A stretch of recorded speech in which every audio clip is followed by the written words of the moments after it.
नमस्कार दोस्तों, मैं अनिल कुमार इन्फो शिक्षा चैनल में आप सभी का हार्दिक स्वागत करता हूं। दोस्तों, आज के अपने लेक्चर में हम यूपी टेट के प्रश्नों पे चर्चा कर रहे हैं। उसी श्रृंखला को आज आगे बढ़ाते हैं और आज हमने 5 क्वेश्चन लिया है अपने इस लेक्चर में, जिसके द्वारा आप यहाँ पे इसके सलूशन को देखेंगे और इसका कॉन्सेप्ट क्या है ये चीज देखेंगे। दोस्तों, हम आशा कर रहे हैं कि आप हमारे वीडियो के माध्यम से प्रश्नों का जो ये सीरीज मैंने स्टार्ट किया है, आप उससे यूपी टेट के प्रश्नों का सलूशन बेहतर तरीके से पा रहे हैं। और दोस्तों, यदि आपकी कोई क्वेरी हो इस लेक्चर से संबंधित तो आप जो है कमेंट बॉक्स में जरूर उसको लिखिए। हम अपने लेक्चर में उसका जो है सलूशन देने का प्रावधान करेंगे। तो आइए देखते हैं क्वेश्चन जो है क्या लिया गया है। एक त्रिभुजाकार प्रिज्म में कितने शीर्ष होते हैं, यानी कि अगर ये प्रिज्म है तो इस तरीके से यहां पे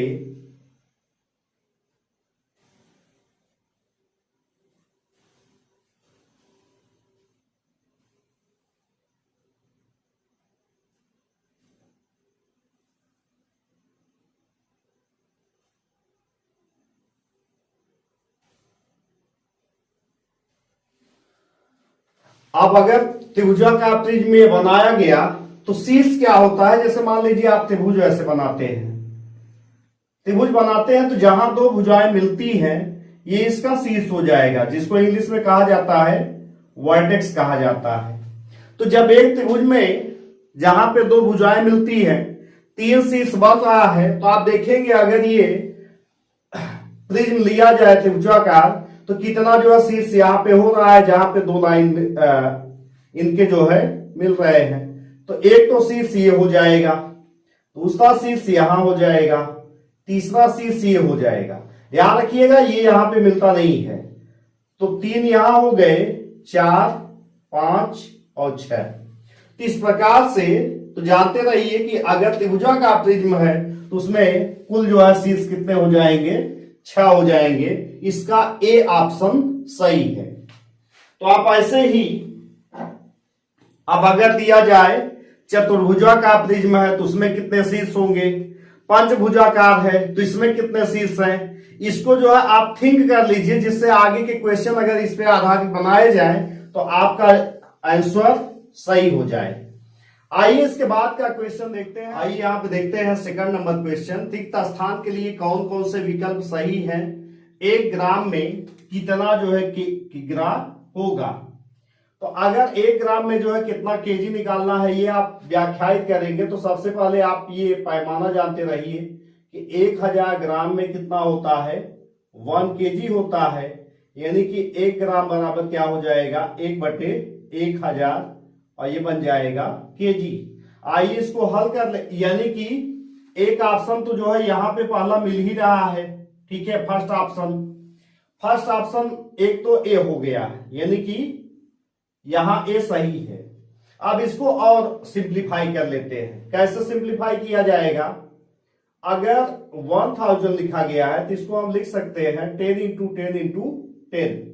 घातांक के नियम से यहां 1 1 1, यानी कि घात गुणा में घात जोड़ेंगे तो ये आ जाएगा 10 पावर 3। अब अगर ये 10 पावर 3 आ गया तो आप व्याख्यायित ये करना है कि 1/1000 केजी बराबर लिखा जा सकता है 1/10³ केजी। और इसी को क्या लिखा जाएगा, अगर ये बटे में यहां पे प्लस दिया है, ये जब ऊपर जाएगा तो यहां पे 10⁻³ केजी हो जाएगा। यहां पे ए भी सही है और बी भी सही है। और सी देखिए 0.100, 3 बार 0 है, 1 केजी है। अगर यहां ये वैल्यू होता कि 1/1000 बराबर ये दिया होता 0.001 केजी दिया होता तो ये सही होता। लेकिन यहां पे कितने अंक पे जो है दशमलव दिया गया है, 4 अंक पे, जबकि दशमलव जो है 1000 से भाग देंगे तो 3 अंक पे आएगा। यदि किसी ऑप्शन गलत है और डी ऑप्शन भी गलत है, कभी भी 1 ग्राम में 1000 kg नहीं होगा। तो यानी कि यहाँ पे कौन सा ऑप्शन सही होगा, इसके अनुसार ए और बी दोनों सही होंगे। यानी कि यहाँ पे चाहे ए फिलअप किया जाए चाहे बी फिलअप किया जाए। तो आइए इसके बाद क्वेश्चन नंबर कौन सा देखते हैं। 0.001 का स्क्वायर को प्रतिशत के रूप में लिखने पर क्या जो है प्राप्त होता है। अब इसमें भी चुनाव यहां पे करना है कि कौन सा सही है। अब आपको जो है पहले तो ये पता होना चाहिए कि प्रतिशत है क्या। प्रतिशत एक प्रकार की भिन्न होती है जिसका हर 100 होता है। यानी कि अगर 5/100 लिखा गया, बटे में 100 लिखा गया, तो इसी को लिखा जाता है 5%। यानी कि बटे में जब 100 हटता है तो यही चीज क्या आएगा, यही चीज प्रतिशत बनता है। अब यहां पे दिया है 0.01 का होल स्क्वायर प्रतिशत के रूप में लिखने पर कितना ये बनेगा, इसका होल स्क्वायर पहले कर लीजिए। तो होल स्क्वायर करेंगे 2 बार गुणा, तो 1 का स्क्वायर 1 ही होता है, लेकिन दशमलव कितने अंक पे लगेगा, 4 अंक पे जो है दशमलव लग जाएगा। तब यहां पे इसका मान ये आ गया। लेकिन ध्यान रखिए जब तक बटे में 100 ना मिले तब तक हम उसको प्रतिशत के रूप में नहीं लिख सकते हैं। तो अब यहां पे 100 नहीं है तो आप यहां 100 का गुणा कर दीजिए और बटे 100 कर दीजिए। तो बताइए मान में कोई बदलाव नहीं होगा। जब मान में कोई बदलाव नहीं होगा तो यहां इसका गुणा करेंगे तो ये कितना आ जाएगा, 0.01 और बटे 100।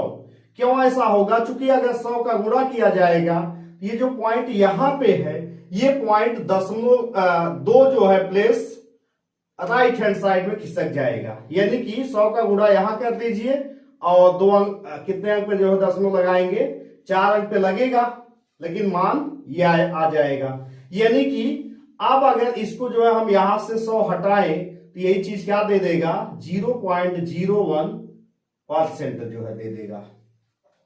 एक तो ये मान सही हुआ कि एक ये सही है, यानी कि ए में जो है ये मान दिया गया है। अब अगर ये बताइए कि अगर ऐसा लिखा गया है कि 0.01% लिखा गया है, इसको हम और क्या लिख सकते हैं। देखिए अब इस वैल्यू को हम चेंज कर रहे हैं 0.01। अगर इसको बटे में लिखा जाए तो इसको लिखने का तरीका क्या है, 10वां 100वां, इसको हम लिख सकते हैं 1/100 और ये आ जाएगा परसेंट में। तो यानी कि कौन कौन सा सही है, ए ऑप्शन सही है और डी ऑप्शन सही है। दो के दोनों सही है और दोनों ऑप्शन जो है किसमें है, ए और डी। आप देख रहे हैं कि विकल्प डी में ये सही है। तो यानी कि प्रतिशत आपको पता होना चाहिए कि जब हम किसी संख्या में अगर भाग जो है 100 का दे तो वही क्या लिखा जाएगा, प्रतिशत लिखा जाएगा। तो दोस्तों आपको ये वीडियो यदि पसंद आ रहा है तो आप इसको जो है लाइक शेयर और कमेंट जरूर कीजिए और जो दिक्कत है उसको जो है कमेंट बॉक्स में लिखिए। आइए इसके बाद देखते हैं क्वेश्चन नंबर 12। अब क्वेश्चन नंबर 12 किस तरीके से हल होगा। एक आयत की लंबाई में 60% की वृद्धि करने पर उसकी चौड़ाई में कितने प्रतिशत की कमी करनी होगी जिससे आयत का क्षेत्रफल ना बदले। ऐसे क्वेश्चन बहुत आते हैं एग्जाम में कि जहां पे एक की वृद्धि किया जाए तो पूछता है कितना कमी करना पड़े जिससे क्षेत्रफल आयत का या वर्ग का वही रहे। तो ध्यान रखिएगा यहां पे आप एक कॉन्सेप्ट यहां मैं थोड़ा सा दूंगा हल करने के लिए कि अगर वृद्धि यहां लिख लीजिएगा और इसके बाद यहां कमी लिख लीजिएगा।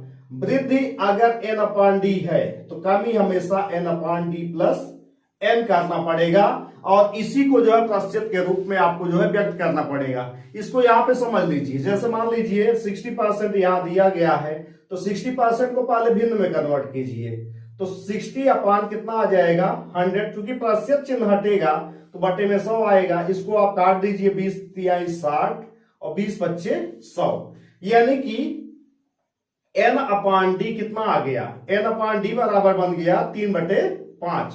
आपको जो है कमी कितना करना पड़ेगा, मतलब 3/5 धन 3। देखिए कंपेयर आप कीजिए यहां से n का मान 3 है, d का मान 5 है, तो यहां n 3 आ गया बटे d प्लस n है, यानी कि 5 प्लस 3। ये आंसर कितना आएगा, 3 बटे कितना 8 आएगा। ध्यान रखिए 3/8 को आप परसेंटेज में बदलना है, प्रतिशत में। तो सिंपल सा तरीका होता है कि आप ये जानते हैं कि अगर बटे में 100 होगा तब ये प्रतिशत आएगा, यानी कि 3/8 है, गुणे हम 100 कर दें और बटे 100 कर दें। तो आप ये बताइए बटे वाले 100 से क्या चिन्ह मिलेगा, बटे वाले 100 से आपको जो है प्रतिशत चिन्ह मिल जाएगा, यानी कि ये तो देगा प्रतिशत, लेकिन ये देगा वैल्यू 3/8 गुणे 100। अब ये हम प्रतिशत में लिख दे रहे हैं, बटे वाला 100 प्रतिशत में कन्वर्ट हो गया। ये कितना आएगा, अगर 8 का भाग देंगे तो ये आएगा 12.5, और इसमें अगर गुणा कर दें कितने से, 3 से, तो यही मान बन जाएगा 12×3 = 36 और 3×5 = 37.5 प्रतिशत ये बन जाएगा, यानी कि इसका ये ऑप्शन सही है। तो आप इसको समझ लीजिए n/d प्लस n। तो इससे आपको जो है बहुत सारे क्वेश्चन में मदद मिलेगी प्रतिशत को जो है हल करने में, कि अगर इतना परसेंट बढ़ाया गया तो क्षेत्रफल में का उतना ही रहे तो लंबाई में चौड़ाई में कितना कमी करना पड़ेगा। आइए लास्ट जो है क्वेश्चन देखते हैं आज के डिस्कशन का। यहां दिया गया है दो संख्याओं का मस और लस क्रमशः ये है 6 है और 432 है। यदि एक संख्या 48 हो तो दूसरी संख्या क्या होगी। अब देखिए हमने बताया है कि आपको बहुत सारे क्वेश्चन, जो लेक्चर ये चल रहा है श्रृंखला में, इससे बहुत सारे क्वेश्चन उसी कॉन्सेप्ट पे आधारित मिलेंगे। तो अभी पहला जो लेक्चर हमने पढ़ाया था, पहले लेक्चर में इस तरीके क्वेश्चन मिला था कि पहली संख्या और लसा मसा में संबंध। तो यहां पे दूसरी संख्या बराबर हम दे रहे हैं कि दूसरी संख्या बराबर क्या हो जाएगा, लसा गुणे मसा बटे पहली संख्या। ये क्वेश्चन इस टाइप का रिपीट हो रहा है। पहली संख्या ये फार्मूला है, तो अगर यहां पहली संख्या पूछेगा तो लसा गुणे मसा बटे दूसरी संख्या, तब यहां लिखा जाएगा। तो हमेशा ध्यान रखिएगा ये फार्मूला कि लसा गुणे मसा बराबर पहली संख्या गुणे दूसरी संख्या।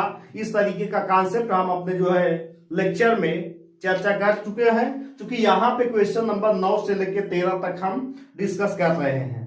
आज के लेक्चर में 5 क्वेश्चन, इससे पहले के 2 लेक्चर में हम 8 प्रश्नों पे डिस्कशन कर चुके हैं। इस तरीके से हम एक एक पेपर को जो है खत्म करेंगे कि जो 25 क्वेश्चन आए हुए हैं, 30 क्वेश्चन आए हुए हैं, उन 30 प्रश्नों की जो है परिचर्चा करेंगे। तो धीरे धीरे करके आपका ये कॉन्सेप्ट समाप्त होता रहेगा और आप सॉल्यूशन भी प्राप्त करते रहेंगे। तो इसी फार्मूले को लगा दीजिए कि दूसरी संख्या क्या होगी, ल से कितना है 432 गुणे कितना है मस 6 है बटे 48 बनेगा। 6 से काट दीजिए, 6 × 48 और 8 × 5 = 40, 8 × 4 = 32। तो ये सोल्यूशन आ गया इसका कितना 54। तो दोस्तों इस तरीके से आज के लेक्चर में हमने 5 प्रश्नों पे चर्चा किया है। आपको वीडियो पसंद आया है तो आप कमेंट, लाइक और शेयर जरूर कर दीजिए, और इसी तरीके से आप टेट के प्रश्नों की जो है श्रृंखला को देखते रहिए, और जिससे आपका अच्छे से मैथ कंप्लीट